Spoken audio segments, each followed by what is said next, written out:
The long-tailed daisy is an isolated or standalone stitch.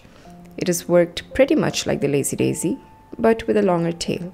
Start by coming out from the fabric and going back in very close through where you came out from. Pluck a bit of fabric and loop the thread under the needle. Pull out the needle to create a chain. Now take a long stitch ahead to anchor down the stitch. This is a long-tailed daisy.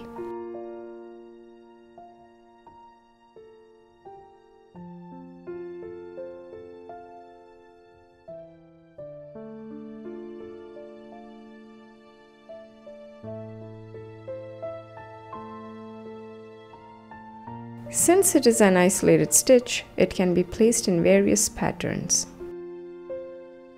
I'm working in a circular shape.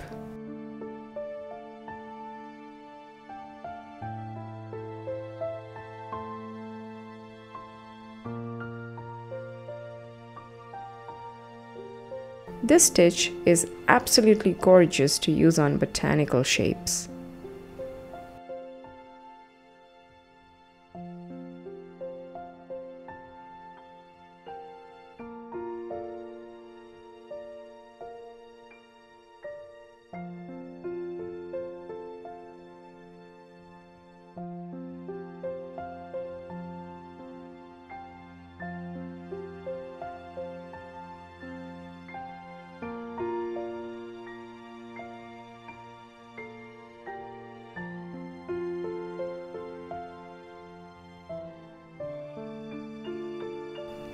Let me know if you liked this video. Thank you for watching.